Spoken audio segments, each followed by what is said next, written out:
Pada video ini kita akan membahas bagaimana seekor serigala bertahan hidup.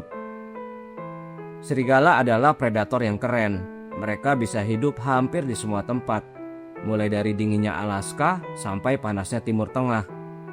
Serigala punya cara untuk bertahan. Serigala hidup dalam kawanan. Mereka bukan kawanan yang kebetulan berkumpul dan berjalan bersama di tengah hutan. Kawanan serigala adalah kelompok yang unik, penuh aturan, ikatan, dan tanggung jawab. Dan bagaimana kawanan ini terbentuk, tidak semudah yang kita kira. Dulu ada sebuah teori yang bilang kalau serigala akan saling bertarung untuk menentukan siapa yang akan jadi pemimpin. Tapi sayangnya teori ini datang dari sebuah penelitian tua. Sewaktu manusia memaksa beberapa serigala hidup dalam penangkaran. Serigala-serigala yang tidak kenal satu sama lain dan dipaksa berbagi ruang. Tentu hasilnya jauh berbeda dengan serigala di alam liar. Karena di luar sana mereka berkeluarga. Kawanan serigala berasal dari sepasang indukan yang orang-orang menyebutnya alpha male dan alpha female. Lalu ada anak-anak mereka yang lahir serta tumbuh seiring berjalannya waktu. Setiap anggota kawanan punya perannya masing-masing. Induknya memimpin, sementara yang muda belajar. Karena itu serigala tidak perlu bertarung untuk menentukan siapa yang akan jadi pemimpin. Mereka bertarung untuk hal lain yang jauh lebih penting. Ada banyak jenis serigala di alam liar, tapi tahukah kamu kalau cuma ada 3 spesies serigala yang diakui secara luas? Yang pertama serigala abu-abu atau Canis lupus. Ini yang paling terkenal dan juga paling besar. Lalu ada serigala merah atau Canis rufus. Serigala ini cuma hidup di bagian tenggara Amerika dan termasuk serigala yang paling langka. Jumlah yang tersisa di alam liar bahkan kurang dari 20 ekor. Terakhir, serigala Ethiopia atau Canis chimensis, yang penampilannya lebih mirip rubah dan hidup di dataran tinggi Afrika. Cuma 3 spesies serigala ini yang dikenal secara umum. Beberapa literatur bahkan cuma mengenal 2, yaitu serigala abu-abu dan merah. Tapi bagaimana dengan serigala Arktik atau serigala Eropa? Atau bahkan serigala Jepang yang sudah punah? Walau tampilannya berbeda, serigala-serigala ini sebenarnya masih satu spesies.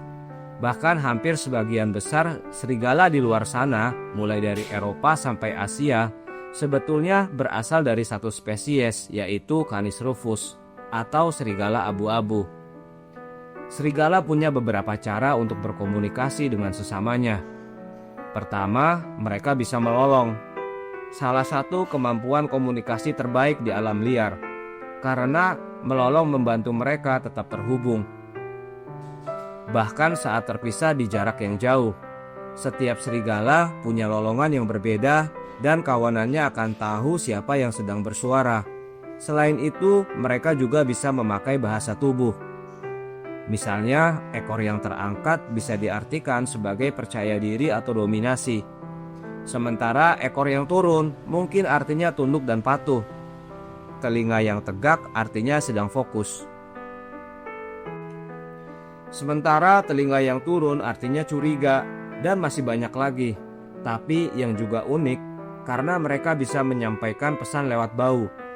Para serigala akan menandai wilayahnya dengan kotoran atau air seninya, seolah menyampaikan pesan, di sini hidup sebuah kawanan. Masuklah dengan segala risikonya. Kadang mereka juga akan menggesekkan badannya di tanah ataupun di daun-daunan untuk memberikan kesan lebih mendalam. Karena dengan satu tarikan nafas, serigala lain yang mencium bisa tahu seberapa besar mereka, seberapa kuat, dan bahkan emosi yang sedang dirasakan oleh serigala yang tinggal di tempat itu. Lewat berbagai hal seperti suara, bahasa tubuh, dan bau, serigala mempertahankan sebuah cara hidup yang kompleks. Bukan cuma untuk bertahan hidup, tapi bertahan sebagai sebuah kawanan. Kalau mangsanya bergerombol dalam kelompok, mereka akan mengamati dari jauh, mencari mana beruang yang paling tepat. Hewan-hewan yang punya luka, tua, ataupun yang sedikit lambat adalah mangsa favorit mereka.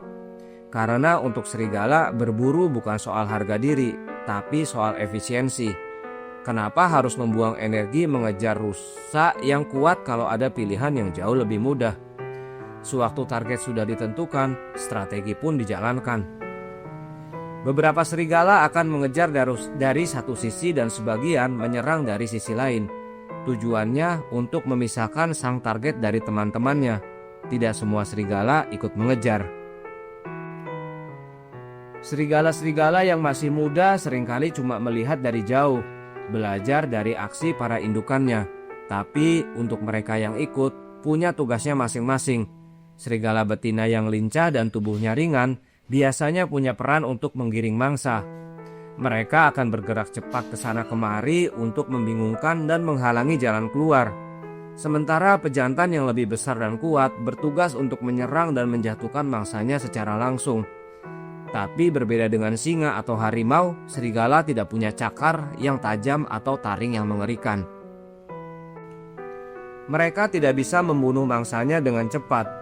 Satu tendangan dari rusa besar dan rahang mereka bisa patah. Karena itu serigala menyiapkan kartu terakhirnya. Mereka akan menunggu, menjaga jarak sambil terus menyudutkan mangsanya, sampai akhirnya dia kelelahan. Sebuah strategi menakutkan yang hanya bisa dicapai lewat ketahanan dan kerjasama. Karena serigala tidak seperti citah, sprinter yang bisa berlari cepat namun cuma sebentar. Serigala adalah pelari maraton yang diberkahi stamina luar biasa, dan ketika momennya tiba, mereka bergerak sebagai tim.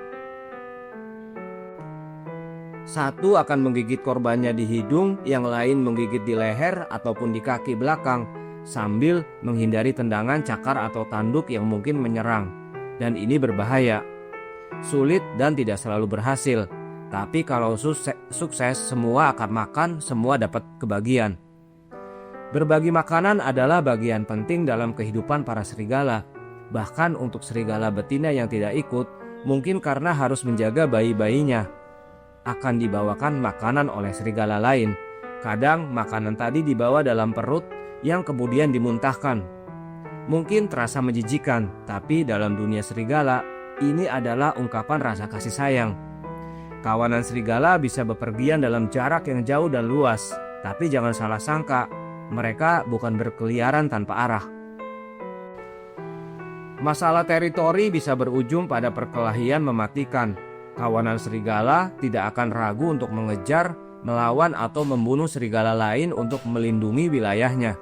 Bahkan faktanya, salah satu penyebab kematian tertinggi serigala di alam liar bukan karena kelaparan, bukan juga karena penyakit, tapi karena perang antar kawanan. Namun tetap, perang bukan sesuatu yang mereka suka, karena bertarung penuh dengan resiko. Luka kecil sekalipun bisa berujung kematian di alam liar, membuat serigala berusaha melindungi wilayahnya dengan cara lain, lewat intimidasi, suara, dan aroma yang mereka sebar.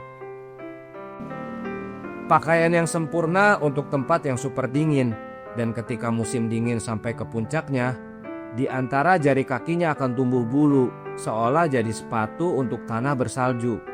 Telapak kaki mereka lebar dan empuk, membantunya berjalan di antara salju tanpa tenggelam. Ini bukan cuma soal kenyamanan, tapi efisiensi, karena mereka harus berjalan jauh untuk mendapatkan makanan. Bisa berjalan tanpa harus tenggelam di antara salju pastinya sangat menghemat energi. Dan bicara soal berjalan jauh, serigala adalah ahlinya. Mereka bisa berpindah sampai 30 km dalam sehari, terutama karena kakinya yang panjang dan jantungnya yang kuat. Inilah yang membuat mereka bisa mengikuti mangsa-mangsanya yang bermigrasi. Lalu bagaimana dengan suhu yang panas? Tidak semua serigala hidup di tempat yang dingin. Serigala Arab atau Arabian Wolf mampu bertahan dalam panasnya gurun dengan ukurannya yang kecil dan ramping. Ini membantu mereka melepaskan panas tubuhnya lebih cepat. Serigala di sini biasa berburu waktu malam dan beristirahat di tempat teduh di waktu siang. Mereka akan bertahan dengan cairan yang didapat dari mangsanya supaya tidak kehausan. Tapi tidak peduli dimanapun serigala tinggal, mereka punya hal lain yang jadi kunci beradaptasi, yaitu penciuman. Kawanan serigala akan melolong bersama di tengah malam untuk menunjukkan keberadaannya, seolah memberi peringatan kepada siapapun yang mendengar. Kami di sini, kami kuat, jangan sekali-kali mencoba. Serigala bukan cuma pemburu yang hebat, tapi mereka juga punya kemampuan adaptasi yang luar biasa. Mulai dari dataran salju di Alaska sampai kering dan panasnya Timur Tengah. Serigala punya cara untuk bertahan hidup, bahkan di tempat-tempat yang cukup untuk membuat hewan lain melarikan diri.